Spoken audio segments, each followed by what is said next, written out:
Assalamu alaykum. Men Xudo xohlasa bugun 8-mart. Ertang 9-mart gününe soyladan malımız yine. Malımız zor. Videonun başından bir like, podpiska basıp koyunlar. Kingi videolarını ötürüp vermişsiniz şunda. Malını soyuş aldı. Xudo xohlasa 115 min so'mdan mevzu ölçenedi yine. Malımız üzerimize bakılgan mal inadı. Smetan.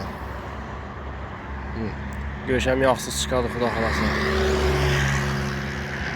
Görüşəm karanlayla. Joyvesi 935 lira çıqqayla malını. Şimdi zor semiz malları sayta öğretsə, zor baxada alamız yine. Mənzilimizə gələn olsaq, telesentin doğrusu, bir yandan gəlsəyizlə yanarıq göz ağayı, bir yan kola zavut. Telesentin doğrusunda Paxtakar yan başından kassap. Bekle.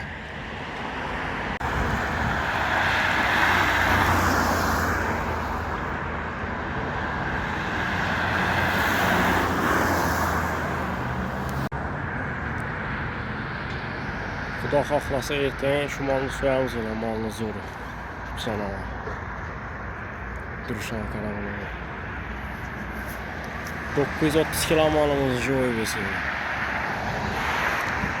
Akşamki malını joy.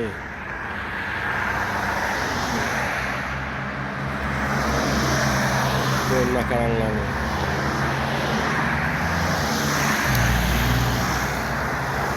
Zor geçimende sizle geleverəsizlər mən kassadan.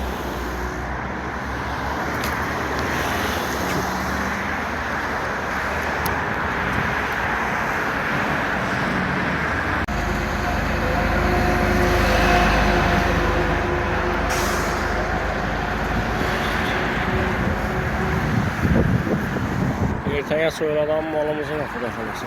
Malını zor.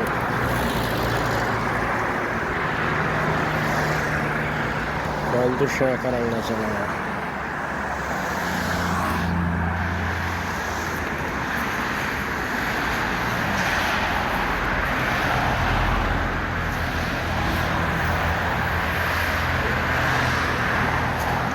Gelen rastlasın.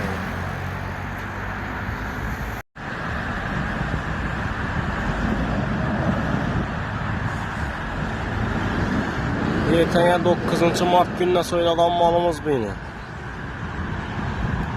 Smetanlı zor.